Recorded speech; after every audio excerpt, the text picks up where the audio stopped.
Most cruisers haven't tried an ultra-luxury cruise yet, but almost everyone is curious. They want to peek behind the curtain and find out what it's actually like on board, and figure out exactly what makes these ships so different from the regular ones they already know. So, after spending time on 5 mainstream lines, Royal Caribbean, Norwegian, Holland America, Celebrity, and Princess, it's time to try 2 ultra-luxury lines and see how they really compare. If you found these cruise tips helpful, smash that like button. And don't forget to subscribe to Cruise Cipher for more cruise updates, packing tips, and travel guide. Share this video with your friends and family who are planning a cruise. The first big question is this: do the smaller ships feel too limiting? After busy days packed with activities, tons of venues, and loads of dining choices on those regular cruises, there's a real worry that having fewer options might feel boring or restrictive. Many people fear they'll spend the cruise wishing there was more to do. But before even getting into that, something stands out the moment you step on board. And that's just how quiet and understated these ships feel compared to regular cruise ships. The difference in style is immediately obvious. Regular cruise ships today are all about making a big impression. Giant atriums, high-tech theaters, and eye-catching features designed to wow you from the second you walk on. Royal Caribbean's Symphony of the Seas has 6 themed neighborhoods, a central park area full of real plants, huge entertainment spaces, a water park, and actual rides. It genuinely feels like a theme park at sea. Sun Princess has a massive glass sphere-shaped atrium that stretches across multiple decks and hosts events all day and night. Celebrity Edge has its famous magic carpet, a bar and dining platform attached to the outside of the ship that actually moves up and down the hull and drops to water level to become the boarding platform for tenders. Every mainstream line wants that one standout feature that passengers will photograph and post about. Ultra-luxury ships are nothing like that. They feel calm, polished, and understated, more like a classy boutique hotel in a stylish city than a floating resort. No gimmicks, no flashy attractions, no features designed to go viral. The look is timeless and refined rather than loud and trendy. So if they're not selling you big features and attractions, what exactly are you paying for? What makes these ships worth the extra cost? The smaller size might seem like a downside at first, but it's really not as limiting as expected, and the benefits become obvious pretty quickly. The size difference is dramatic, though. Regular cruise ships carry between 2,000 and 7,000 guests and feel like a busy floating city. Ultra-luxury ships carry between 400 and 1,000 passengers and feel far more peaceful and personal. Silver Nova had 728 guests on board, and Regent Splendor had 750 at full capacity. And what that immediately means is simple: no lines for anything, ever. You could always get a table at any restaurant, always find a seat at any bar, always grab a sun lounger by the pool. That frustration of searching for a seat or waiting in a queue that happens on bigger ships during busy times just doesn't exist here. And while there's less choice on regular lines, there's still a surprisingly good amount going on. Regent Splendor, for example, has 3 separate bar lounges: the Observation Lounge, Splendor Lounge, and Meridian Lounge, each with its own atmosphere, plus a pool bar. There's a main pool with hot tubs and a quieter spa pool deck, plus a gym, spa, casino, cooking studio, library, coffee shop, boutique stores, paddle tennis, a mini golf course, deck games, a walking and jogging track, and 6 dining venues. Regular ships have way more, sometimes a dozen or more restaurants, and countless activities running at the same time. But what ultra-luxury ships offer for their size is genuinely more than most people expect. Where ultra-luxury does fall short is cabin variety. Regular lines have something for everyone: basic inside cabins for budget travelers, ocean view rooms, balcony cabins, suites, family rooms, and even solo cabins. Ultra-luxury ships only offer what they call suites. That sounds great on paper, but here's the thing: most of these suites are really just a large balcony cabin with a small seating area. They're not actual suites with separate rooms. On Regent Splendor, the Serenity Suite is a comfortable space, but everything is in one open room.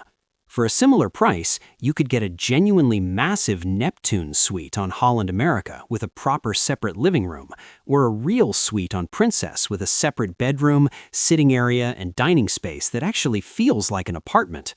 That's worth knowing before you book. Entertainment and daily activities are another big difference.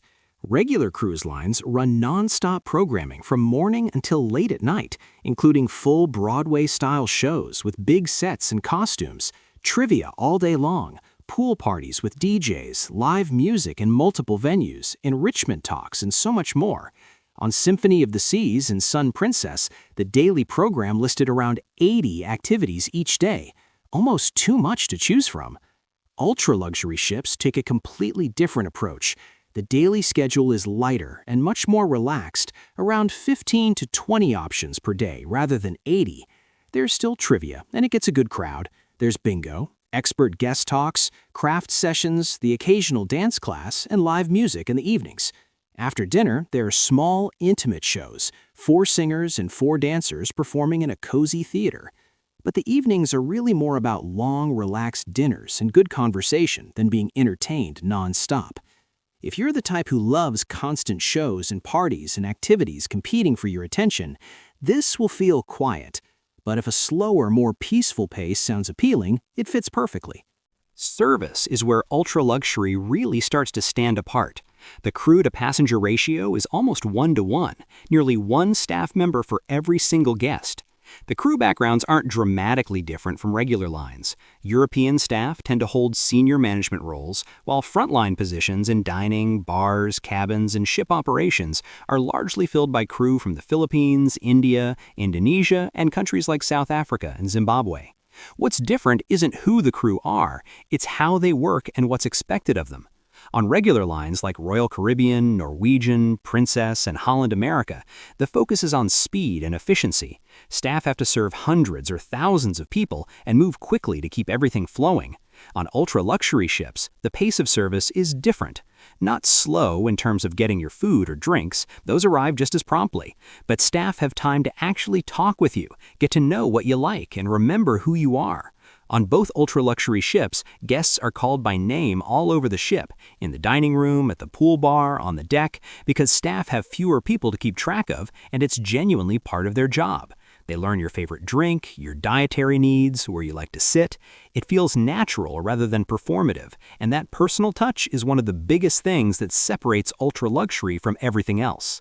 Something else that surprises many first-time ultra-luxury cruisers is how low-tech these ships are compared to regular lines. Mainstream cruise lines are leaning harder into technology every year, and the reason is pretty straightforward. When you have thousands of passengers on board, digital tools help manage the volume. On regular ships, guests are expected to use apps for almost everything, checking in online, viewing the daily schedule and menus, booking drinks packages and Wi-Fi, reserving specialty restaurants, managing dining times to avoid long waits, booking shore excursions, and retrieving digital tickets. Everything is moving to self-service through an app so that crew spend less time on routine requests and more time running the ship. Princess even gives guests a wearable device so staff can identify passengers and greet them by name using technology, essentially faking the personal touch that ultra-luxury ships deliver the real way. On ultra-luxury, the tech is minimal. Regent doesn't have a guest app at all. Silvernova has something that functions like one but is really just a mobile-friendly website where you can open PDF versions of the daily program and menus. Both ships have interactive cabin TVs with basic information, but neither ship requires you to have your phone out to get through the day. On mainstream ships today, that's almost impossible. Now the second big question, dining. This is where people expect the most dramatic difference. Will every meal feel like eating in a world-class restaurant? Will there be elaborate tasting menus and technical cooking at every sitting? The honest answer is no, and that surprises a lot of people. Like on every mainstream line, the menus are built around familiar classics, steaks, chicken, fish, pasta, because that's what most cruisers actually want to eat. But there are 6 real differences that genuinely elevate the experience. First, the menus are much longer, Where regular lines seem to be cutting back on menu size to keep things simple and save money, both ultra-luxury lines offer sprawling choices at every meal, sometimes 15 or more starters and main courses to pick from. Second, there are no extra charges for premium items, no surcharge for lobster or prime steak, and no limit on ordering a second entree if you're still hungry. It's all included. Third, ingredients are noticeably better. Meat is prime or Wagyu grade, vegetables are fresher and more flavorful. Even the fruit at the breakfast buffet is perfectly ripe in a way that's easy to notice. Fourth, more dishes are cooked fresh to order rather than prepared in bulk. Regular dining rooms are feeding thousands of people at once and need to batch cook ahead of time. Ultra-luxury kitchens are serving a few hundred with large menus, so more gets made fresh when you order it. Fifth, you can actually customize your food. Swap vegetables, adjust sauces, ask for something not on the menu, and the kitchen genuinely accommodates it without fuss. Sixth, there are some properly luxurious touches that signal where you are. On Silversea, caviar is available at every meal with no limits and no extra charge. On Regent, a caviar breakfast appears at least once during the voyage. Both lines host an impressive champagne brunch at some point in the sailing, and Silversea puts on a stunning chocolate and dessert spread one evening that's quite a spectacle. That said, it's not entirely all-inclusive even here. Regent includes all specialty dining in the fare, but limits guests to one visit per restaurant, though extra bookings can sometimes be arranged if space is available. Silversea charges extra for two venues, the Asian Fusion Restaurant and the French Fine Dining Room. Those are unexpected costs for a product marketed as all-inclusive. And one thing both ships share that genuinely gets missed, neither offers an evening buffet. Both convert their casual daytime buffet spaces into waiter-served Italian restaurants each night. The option of grabbing something light and informal on your own schedule disappears entirely, and honestly, it's missed more than expected. Most first-time ultra-luxury cruisers say dining is better, noticeably better, but not the giant leap they imagined. The ingredients are higher quality, the menus are bigger, the preparation is more careful, and the flexibility is real. But it doesn't feel like a Michelin star restaurant at every meal. The improvement is genuine, but more gradual than dramatic. Now the third big question, what are the other passengers actually like? Are ultra-luxury cruisers snobbier, harder to connect with, or just a very different kind of person?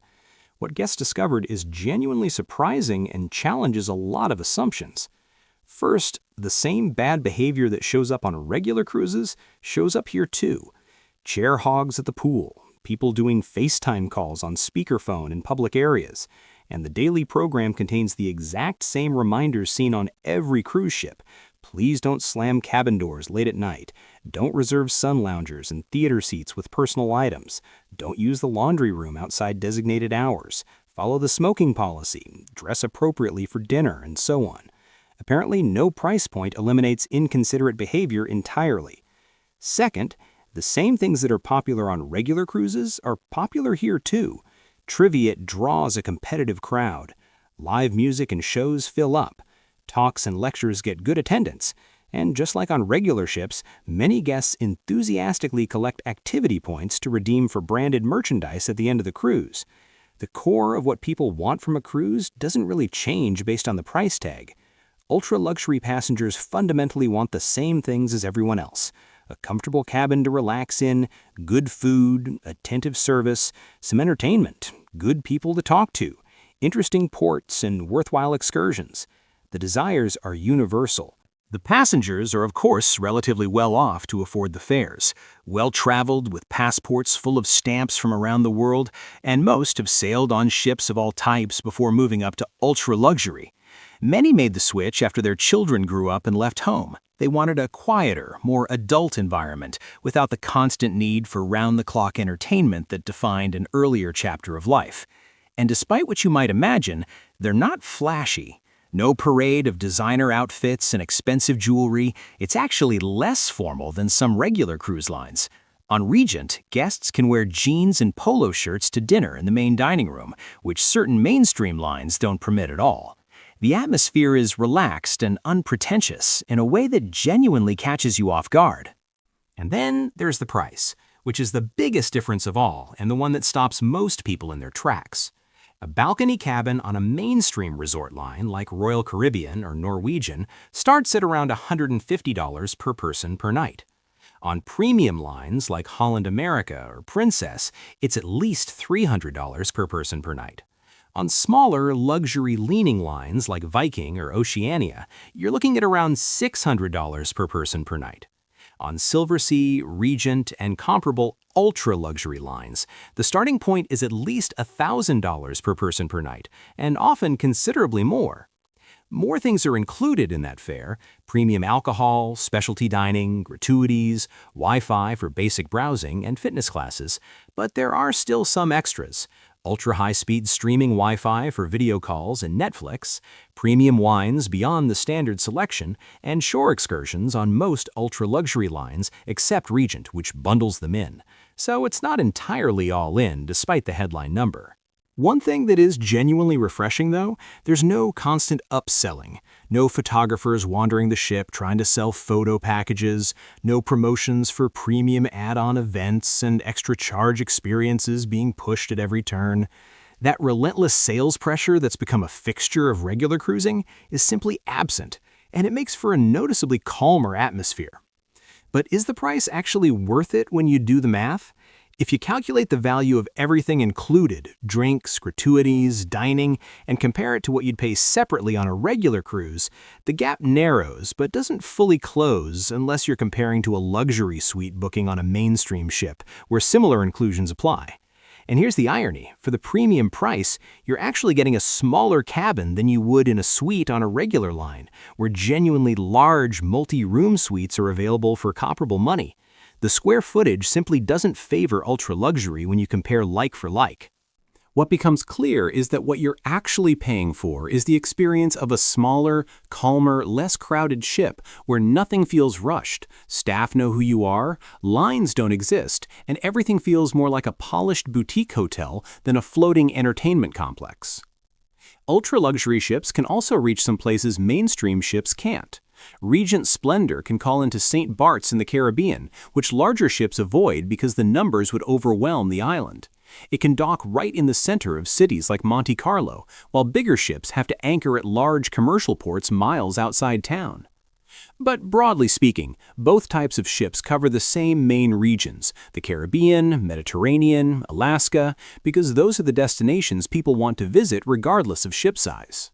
The single biggest difference between regular and ultra-luxury cruising isn't a feature or a restaurant or a specific amenity. It's the feeling of space and calm. More room per person, more staff per guest, no waiting anywhere for anything, no reaching for your wallet constantly because it's all taken care of. You're paying for smallness, quietness, personal attention, and a genuinely unhurried pace that's hard to find anywhere else at sea. If you want lively nights, packed show lounges, pool parties, and a constant stream of things competing for your attention, ultra-luxury will probably feel too quiet. But if the idea of a more relaxed, more personal, more peaceful version of cruising sounds exactly right, there are resources available to help figure out which ultra-luxury line is the best match for your travel style and preferences.